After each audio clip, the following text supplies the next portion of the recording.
আসসালামু আলাইকুম রহমতুল্লাহি ওয়া বারাকাতুহু। আলহামদুলিল্লাহি রাব্বিল আলামিন ওয়াসসালাতু ওয়াসসালামু আলা রাসূলিহিল কারীম ওয়া খাতামান নাবিয়্যিন নবিয়িনা মুহাম্মদ ওয়া আলা আলিহি ওয়া সাহবিহি আজমাইন। সুপ্রিয় দর্শক, পৃথিবীর যে প্রান্ত থেকে আপনারা এই মুহূর্তে এটিএন বাংলার টিভি স্ক্রিনের সামনে আছেন, সকলকে স্বাগত জানাচ্ছি এটিএন বাংলার নিয়মিত আয়োজন ইসলামী সাওয়াল-জবাব সরাসরি। এই আয়োজনে অনুষ্ঠানে আপনাদের জীবন ঘনিষ্ঠ যে কোনো ধরনের প্রশ্নের জবাব ইসলামিক শরিয়ার আলোকে জানতে আপনি সরাসরি প্রশ্ন করে আপনার প্রশ্নের জবাব জানতে পারবেন। আমি আছি আপনাদের সাথে পুরো অনুষ্ঠান জুড়ে ইনশাআল্লাহ আজিজ কারি কেম ফিরোজ। আমাদের সাথে আজ স্টুডিওতে উপস্থিত আছেন শেখ প্রফেসর আনম রশিদ আহমদ মাদানী হাফিজাহুল্লাহ। আসসালামু আলাইকুম রাহমাতুল্লাহি ওয়া বারাকাতুহু। ওয়ালাইকুম সালাম ওয়া রাহমাতুল্লাহি ওয়া বারাকাতুহু। শেখ বারাকাল্লাহু ফিকুম ওয়া ইয়াকুম আহসানতুম। আপনাকে স্বাগত।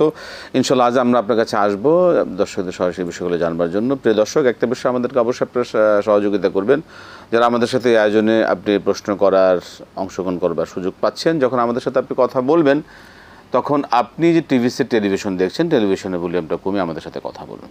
আমরা শুরু করবো আজকের আয়োজন ইনশাআল্লাহ। শেখ, আমরা ইনশাআল্লাহ প্রশ্ন দিয়ে শুরু করবো। অনেকেই এর মধ্যে অপেক্ষা আছেন। জি দর্শক, কে আছেন বলুন প্রথমেই। বিসমিল্লাহ, শুরু করছি আমরা। জি আসসালামু আলাইকুম। ওয়ালাইকুম আসসালাম। জি বলবেন, কি প্রশ্ন?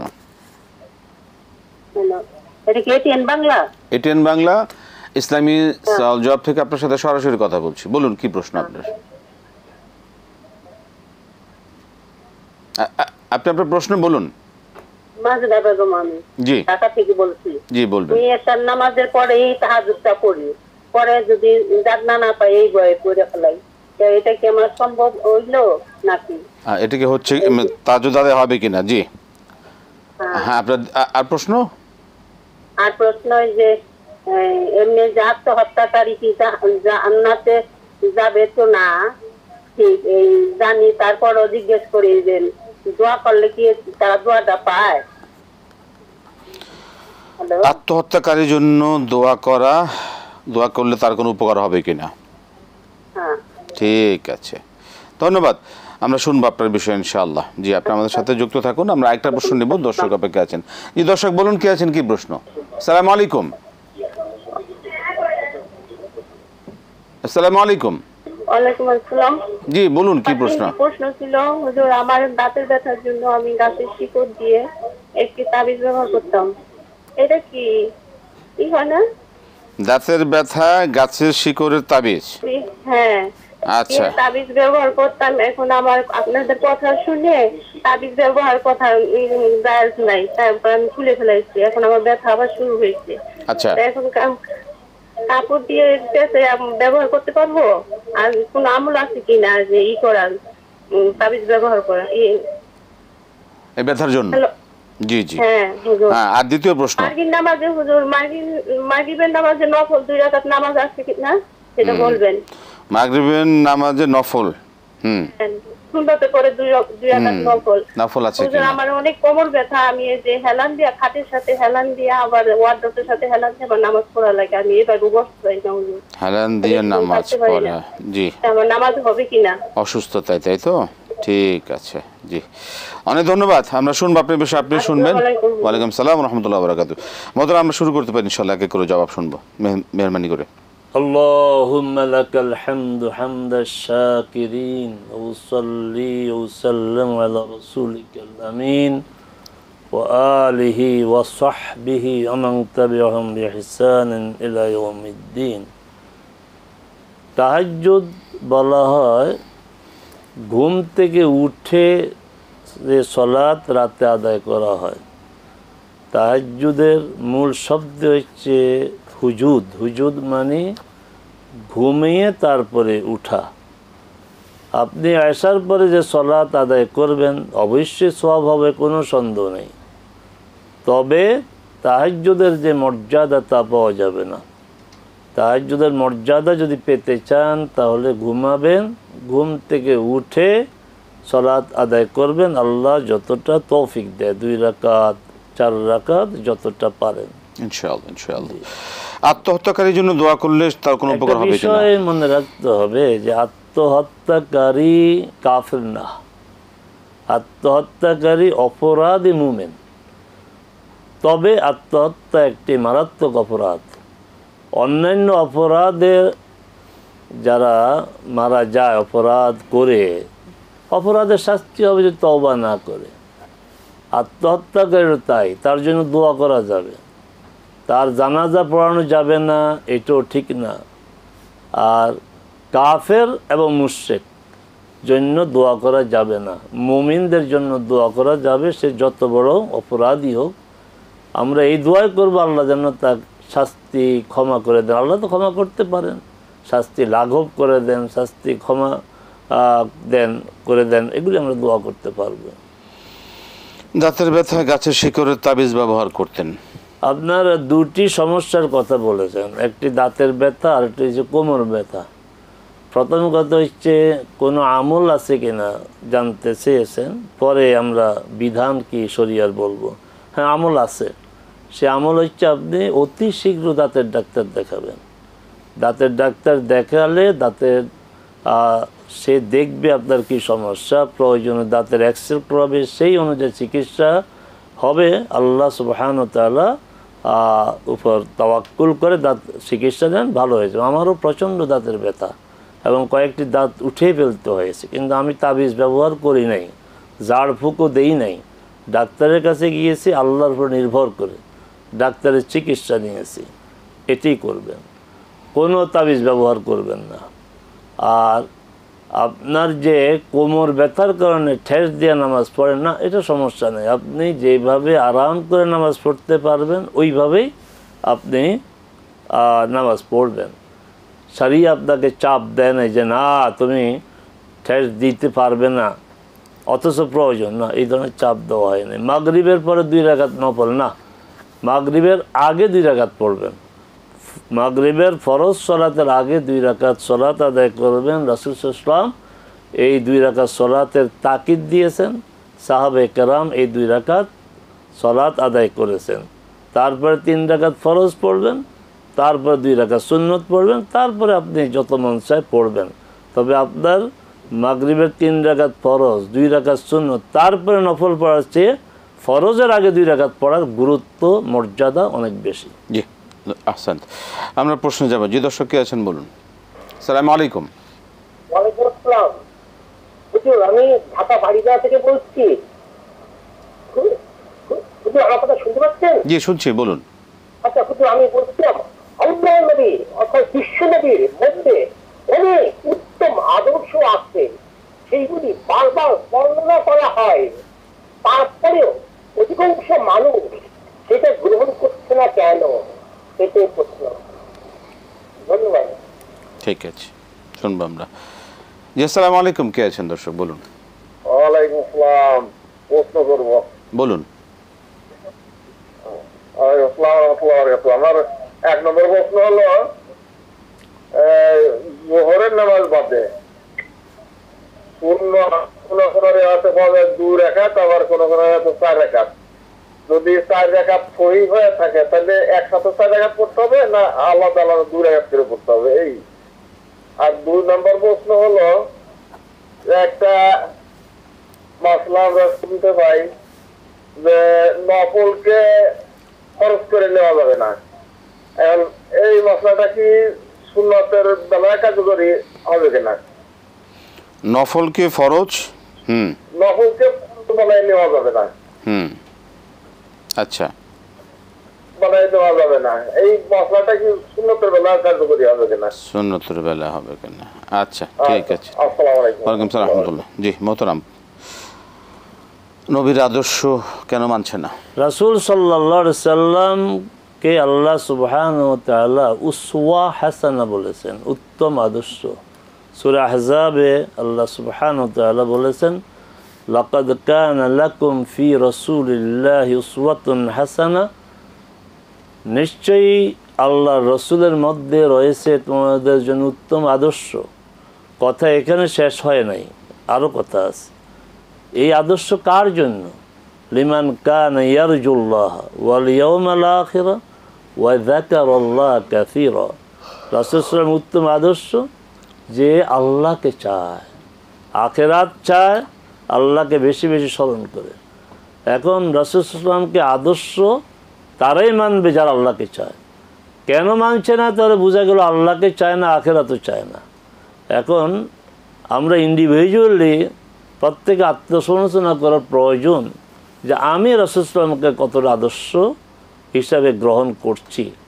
অন্যের দায়িত্ব আমার না, অন্যের জবাব আমি দেব না, আমি দেব আমার জবাব যে আমি রাসূল সাল্লাল্লাহু আলাইহি ওয়াসাল্লামকে উত্তম আদর্শ হিসাবে কতটা গ্রহণ করেছি, কত আপনার সেটার পার্সেন্টেজ কত, আমার হিসাব আমাকেই করতে হবে। কেন করছে না? ওই যে করছে না এই জন্যেই যে আখিরাতের ব্যাপারে, আল্লাহর ব্যাপারে নিশ্চয় উদাসীনতা। যদি আল্লাহকে সত্যিকারভাবে যে মুমিন চায়, আখিরাত চায়, আল্লাহকে স্মরণ করে, সে অবশ্যই রাসূলকে উত্তম আদর্শ হিসাবেই মানার কথা। অবশ্যই। জোহরের যে সুন্নত 4 রাকাত না 2 রাকাত? ফরজ সালাতের আগে পরে যে সুন্নাহগুলি পড়া হয় এটাকে সুন্নাতে মুআক্কাদা বলা হয় অথবা রাওয়াতিব বলা হয়। হাদিসে দুইভাবেই এসেছে, 12 রাকাত এসেছে, 10 রাকাতও এসেছে, এবং দুইটি হাদিসে সহিহ। এখন 12 রাকাত যদি হয় তাহলে জোহরের আগে 4 রাকাত। 12 রাকাত কীভাবে? ফজরের আগে 2 রাকাত, জোহরের আগে 4, জোহরের পরে 2, 6 আর 2 8, আর হচ্ছে মাগরিবের পরে 2 10, এশার পরে 2 12। আর রাসূল সাল্লাল্লাহু আলাইহি ওয়াসাল্লাম বলেছেন এই 12 রাকাত সালাত যে আদায় করবে আল্লাহ সুবহানাহু ওয়া তাআলা জান্নাতে তার জন্য ঘর তৈরি করবেন। মর্যাদার বিষয়। আরেক হাদিসে 10 রাকাতের কথা আছে। 10 রাকাত পেয়ে পাবে ওই জোহরের আগে 2 রাকাত। এখন আমি আপনি ঠিক করব, আমার হাতে আপনার হাতে সময় আছে, 4 রাকাত পড়ব, কিন্তু মসজিদে গিয়ে দেখলাম এই অবস্থা যে 4 রাকাত পড়া যাবে না, 2 রাকাত পড়ব। আমাদের এই মুসল্লি যারা, এরা এই ভুলটা করে। আর এই ভুলের জন্য মুসল্লিরা দায়ী না, দায়ী হচ্ছে উলামায়ে কেরাম, আমি সহ, দায়ী হচ্ছে ইমামরা, খতিবরা। ওই 4 রাকাত পড়ার চিন্তাই থাকে, যখন দেখে সময় কম তখন বসে পড়ে না, যখন দেখবে সময় কম তো 2 রাকাত পড়বে, তারপরেও বসা যাবে না। আচ্ছা, আবারও বলছি, মোটেই না পড়ার চেয়ে 2 রাকাত পড়া উত্তম। এখন 4 রাকাত কীভাবে পড়বেন এটা দুইভাবে পড়তে পারেন, দুইভাবে এসেছে। আসলে সালাত 2 রাকাত 2 রাকাত করে পড়ারই নিয়ম। তবে এই 4 রাকাতের ব্যাপারে 2 রাকাত 2 রাকাত পড়ার বিধান রয়েছে, যেটা সাধারণ বিধান। আর মুসনাদে আহমদে একটি হাদিস এসেছে যে 4 রাকাত একসাথে পড়া যাবে। জি হাসান, আমরা প্রশ্নে যাব। দর্শক বলুন কে আছেন, কি প্রশ্ন? আসসালামু আলাইকুম। আসসালামু আলাইকুম। ওয়ালাইকুম আসসালাম। জি বলুন কি প্রশ্ন? জি বলুন কি প্রশ্ন আপনার? বলতেছিলাম যারা মুসলমান, ইসলামিক সব কার্যক্রম সবকিছু ঠিক আছে, নামাজ রোজা হজ যাকাত সবই ঠিক আছে, কিন্তু তারা ফুটপাত দখল করে হাজার হাজার মানুষের সমস্যা করে, এতে কি তাদের অপরাধ হবে কিনা?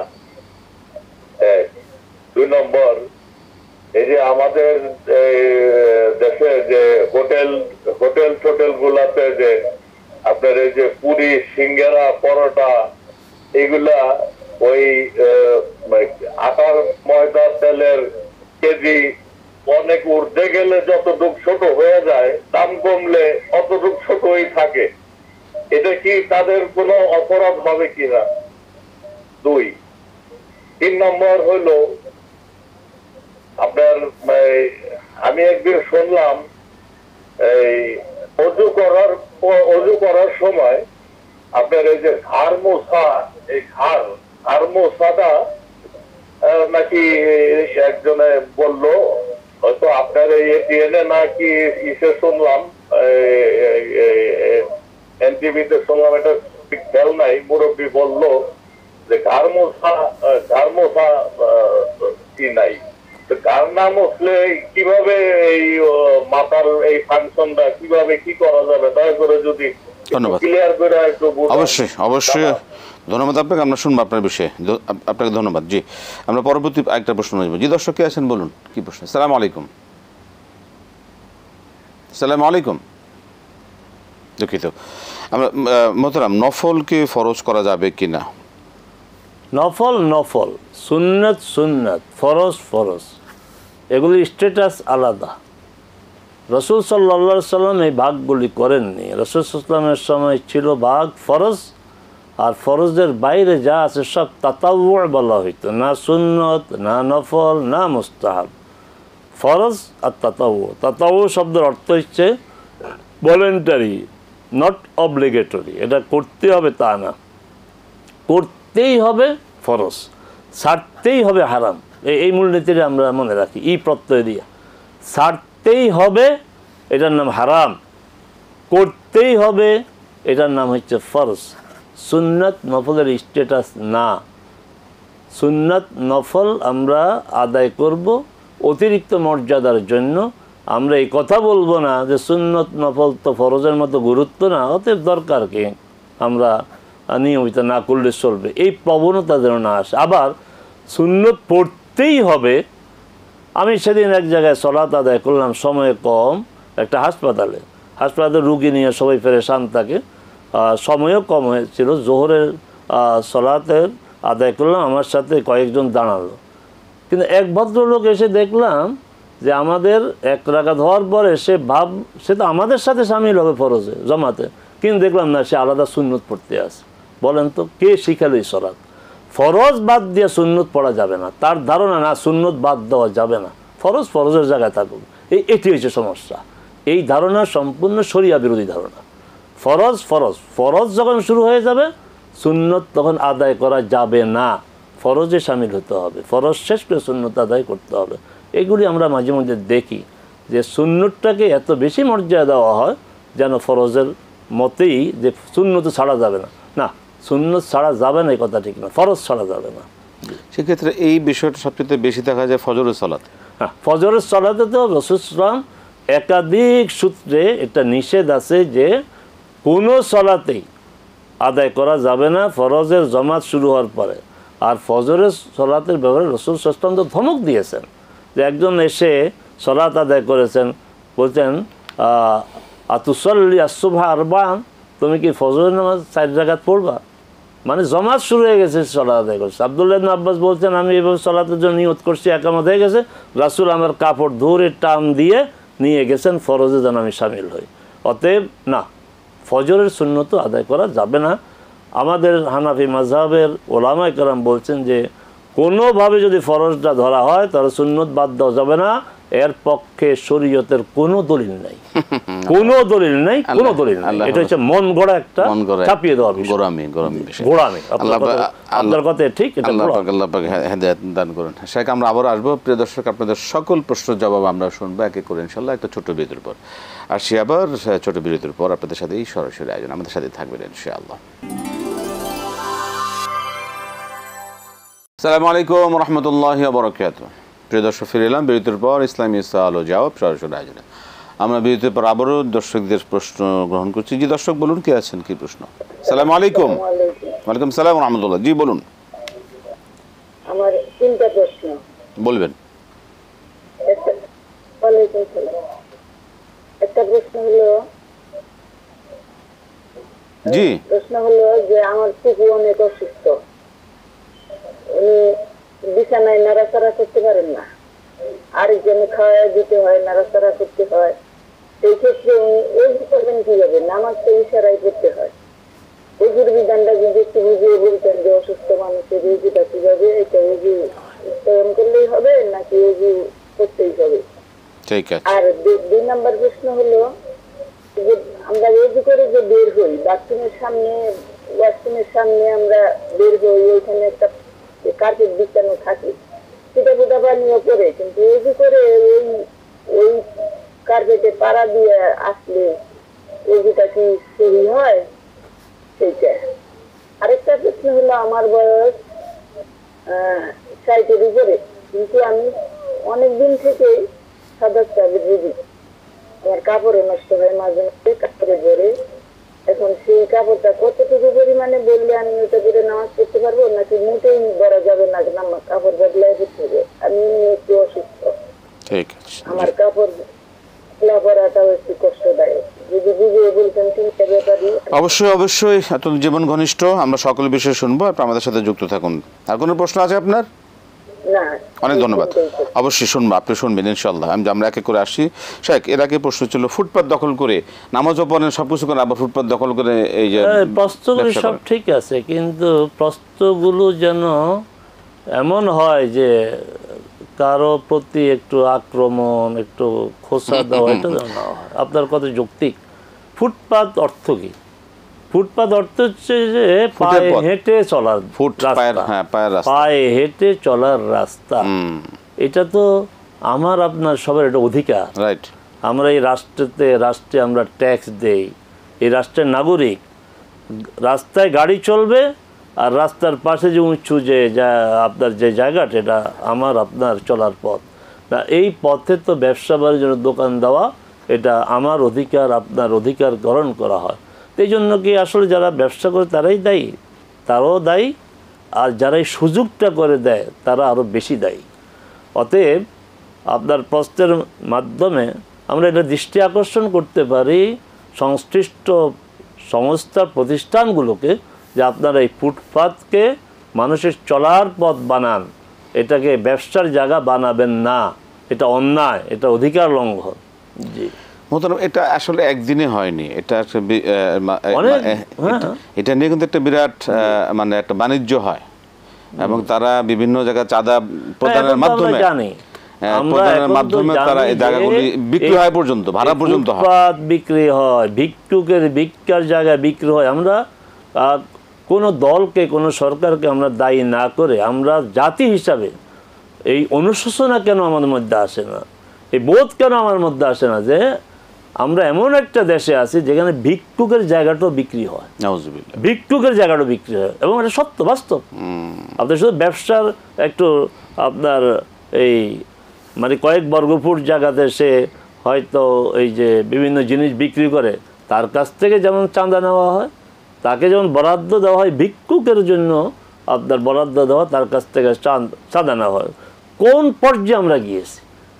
আমাদের মধ্যে নীতি নৈতিকতা সব লোপ পেয়েছে। আমরা দোয়া করি আল্লাহ যেন আমাদের মধ্যে এই নীতিবোধ, নৈতিকতা বোধ দেয়। সেক্ষেত্রে মানে এই অন্যায় অবস্থানে মানে যেই ব্যবসা করুক, সে নামাজ পড়ুক, সে রোজা করুক, সে হুজুর হোক, সে টুপি লাগাক, দাড়ি রাখুক, এতে কিছু আসে যায় না। এর অর্থ নামাজ সে বাদ দিবে না, দাঁড়িয়েও সে কামাবে না, দাঁড়িয়ে জায়গায় দাঁড়িয়ে থাকবে, নামাজের জায়গায় এই কাজটা সে পরিহার। হ্যাঁ, মানুষের কষ্ট হয়, মানুষের অধিকার থেকে বঞ্চিত হয়, এবং এই সংশ্লিষ্ট যারা এই ফুটপাতকে দখলমুক্ত রাখা, ফুটপাতকে সঠিকভাবে যেন মানুষ, জনগণ ব্যবহার করতে পারে, সিটিজেনরা ব্যবহার করতে, সে এই বিষয়গুলো যাদের দেখার দায়িত্ব, তারা যেন অবশ্যই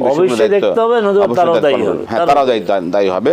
তারা এই বিষয়ে মানে জনগণের অধিকারকে অন্যায় করার সুযোগ করে দাও তো অন্যায়, এই জনগণের এই অধিকারকে যারা নষ্ট করবেন তাদেরকে এই জন্য আল্লাহর কাছে জবাবদিহি করতে হবে। মতন আমরা জবাব পেয়ে গিয়েছি। পরবর্তী প্রশ্ন হচ্ছে যে অজুর পরে ঘর মুছার যে কি একটা প্রশ্ন করেছিলেন, আরেকটা প্রশ্ন, জি জি, যিনি ফুটপাত নিয়ে প্রশ্ন করেছিলেন। জি, আচ্ছা আচ্ছা, আমরা আসবো এক এক করে। আচ্ছা, হোটেলে নাস্তা খাই যে পুরীর সাইজের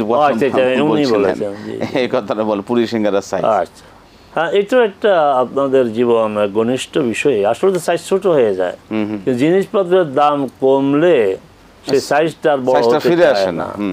আমরা আপনার জ্বালানি তেলের দাম বাড়ে, ভাড়া বাড়ে, কিন্তু জ্বালানি তেলের দাম যখন কমে তখন ভাড়া কি কমে?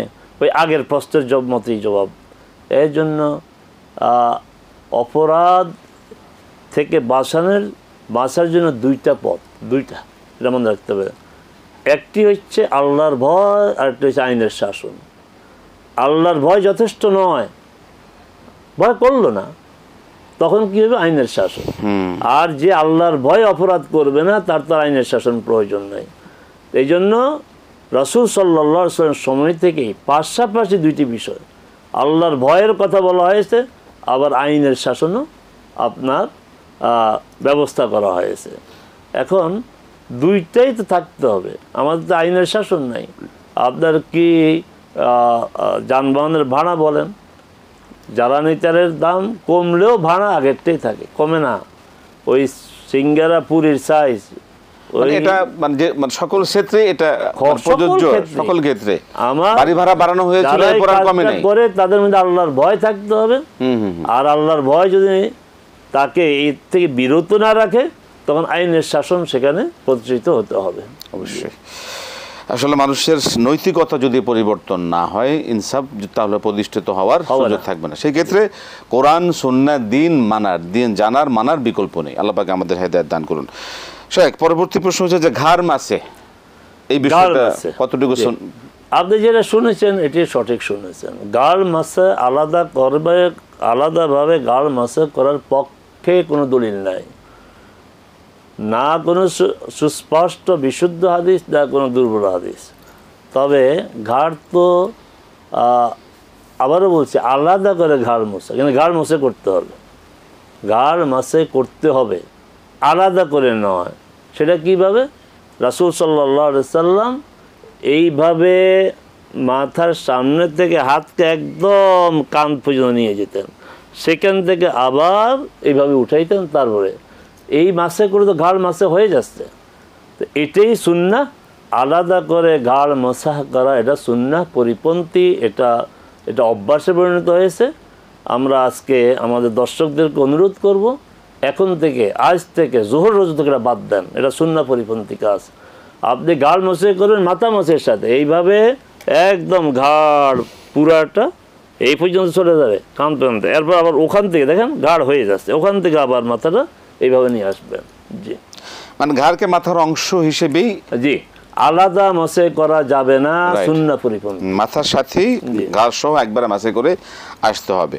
আবার আরেকটা, সেক্ষেত্রে আরো তো সহজ করে দেওয়া আছে, মাথাকে পুরোটাই মাসে করতে হবে না, বা ফরজ তো হচ্ছে মাথার কোনো এক অংশ মুছে করলে হয়ে, আমরা ওই সীমাতে না থাকি, আমরা পুরোটাই করি, পুরো সুন্নাত আদায় হয়ে যায়। জি জি জি, দুটোই অপশন রয়েছে। ইসলাম খুব সহজ সুন্দর। অজু অবস্থায়, অসুস্থ অবস্থায় কিভাবে অজু করবেন? নাড়াচাড়া করতে পারেন না? হ্যাঁ, অজু করতে হবে, অজু ছাড়া সলাত আদায় হবে না। আচ্ছা, লা সলাতা ইল্লা বিত্তাহারা, অজু গোসল ছাড়া সলাত হবে না। এখন অজু করা যাবে না, তাহলে কি সলাত বাদ? না, সলাত বাদ দেওয়া যাবে না। অজু না করতে পারলে তায়াম্মুম করতে হবে। আচ্ছা, এখন তায়াম্মুম করারও কিছু নেই, না মাটি, না দেয়াল, না কিছু আছে, তাহলে কি নামাজ বাদ? না, নামাজ বাদ না, তখন অজু ছাড়াই নামাজ পড়তে হবে। উদাহরণ দিচ্ছি, আমি এই কয়েকদিন আমার বাস্তব অভিজ্ঞতার আলোকে বলছি যে আইসিইউ রোগী যারা, এই আইসিইউর রোগীর কেউ আছে তার সেন্সে নাই, আর সেন্স না থাকলে তার উপরে সলাৎ ফরজ না, এটা মনে রাখতে হবে। সেন্স নাই, তার উপরে সলাৎ ফরজ না, সেন্স আছে, তার উপরে সলাৎ ফরজ। এখন এই রোগী কি করবে? কারণ তার তো বিভিন্ন যন্ত্র লাগানো, তাকে তো উজু করানো যাবে না, তারপরে তায়াম্মুম করো, সে পারবে না।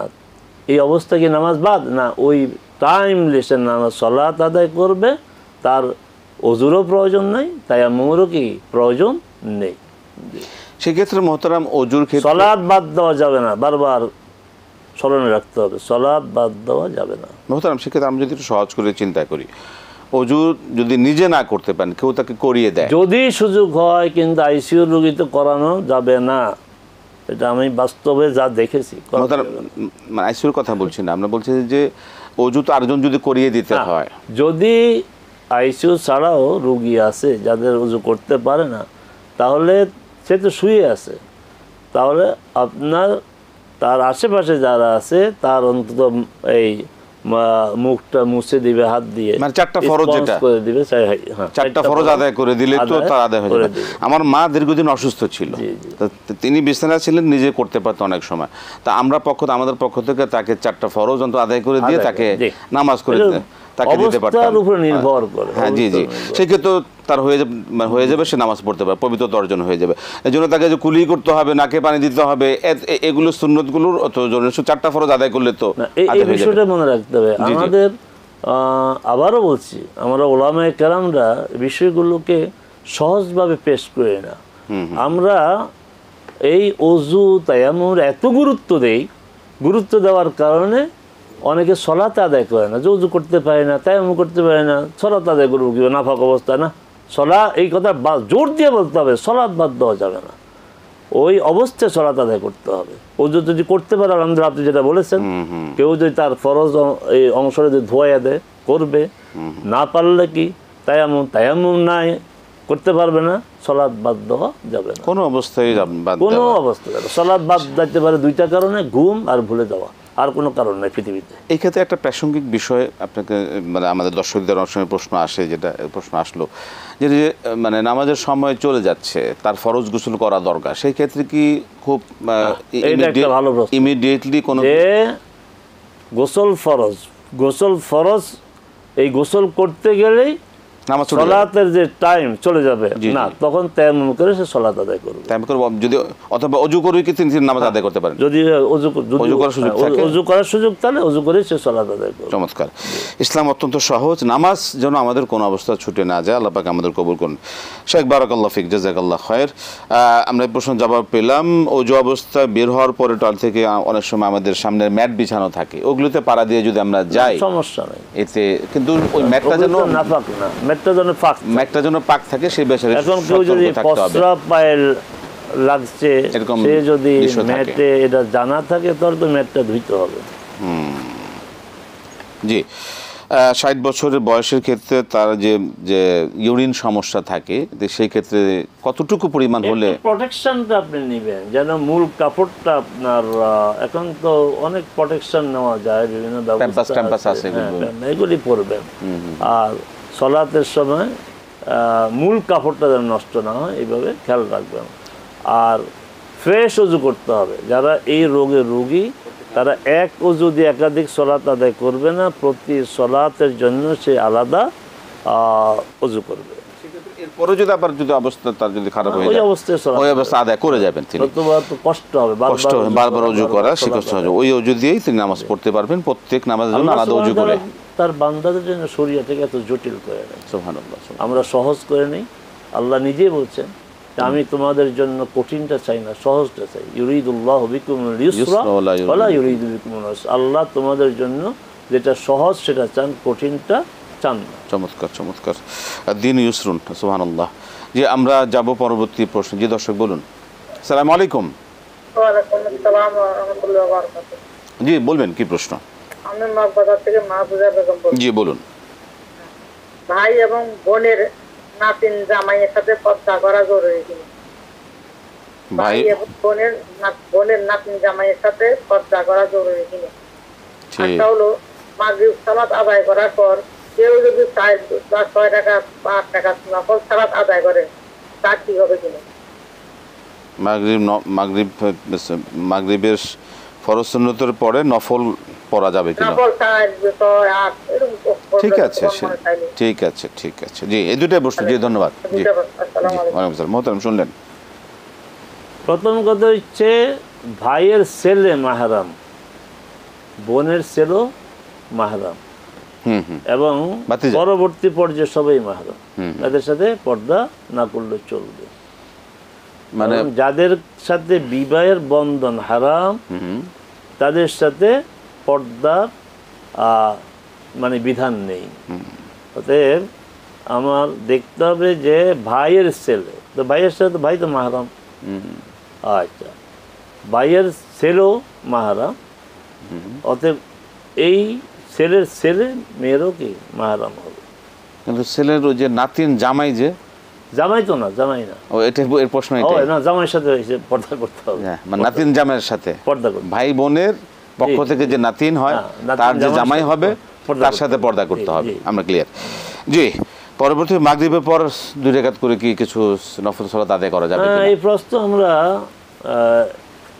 আজকে ইতিপূর্বে এই প্রশ্ন পেয়েছি, জবাব দিয়েছি। হ্যাঁ, মাগরিবের সুন্নতের পরে নফল আপনি পড়তে পারেন, যে কোনো সালাতের পরে, আসর ছাড়া, ফজর ছাড়া, যে কোনো সালাতের পরেই সুন্নাত নফল যতটা মনে চায় নির্দিষ্ট রাখা। তবে মাগরিবের ফরজের আগে 2 রাকাত সুন্নত পড়ার গুরুত্ব অনেক বেশি।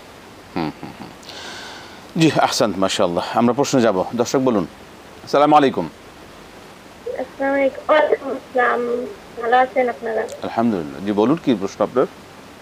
আমি আসলে শুনতে যাচ্ছিলাম যে আমার ছেলে তো এই যে 7 মাস পড়ে গেছে, তাই এখন কি হুজুর ডাইকে মানে গালে ভাত দিতে হবে না নিজেরাই বিসমিল্লাহ বলে খাইলে হবে? আচ্ছা আচ্ছা, তার প্রথম ভাত খাওয়া, তাই তো? মাশাআল্লাহ। জি জি, 7 মাস পড়ে গেছে, তাই এখন কি ইসলামিক মোতাবেক? আচ্ছা জি, অনেক ধন্যবাদ, অনেক ধন্যবাদ। আল্লাহ পাক আপনাকে আর এই সন্তানকে কবুল করুন দিনের জন্য। ধন্যবাদ। আমরা শুনবো ইনশাআল্লাহ। মোহতারাম, প্রথমেই জানার বিষয় যে 7 মাস পরে আপনি ভাত দিবেন, এই যে 7 মাস টাইমটা, এটা কি আপনার এলাকার প্রচলন বা বিধান কিনা? যদি এটা প্রচলন বিধান হয়, এই বিধানটাই শরীয়তের সাথে সাংঘর্ষিক, যে কোনো সময় তার মুখে ভাত দেওয়া যাবে। আচ্ছা, এরপরে হচ্ছে এই প্রথম ভাতটা কে দিবে? প্রথম ভাতটা দিবেন আপনি, কারণ ওই বাচ্চার জন্য আপনার সে বড় বুজুর্গ, আপনার সে বড় ওলি, আপনার সে বড় হুজুর আর কোন, মানে বড় আপন আপনি সবচেয়ে রাইট, কোন হুজুরের মাধ্যমে না, আপনি দিবেন। সেক্ষেত্রে মানে বিসমিল্লাহ বলে, হ্যাঁ বিসমিল্লাহ বলে মুখে খাবার তাকে দিতে পারেন। সেক্ষেত্রে যে দরদ দিয়ে আপনার সন্তানের মুখে খাবার দিবেন, সেটাই, এই দরদ দিয়ে কেউ দিবে না। চমৎকার চমৎকার।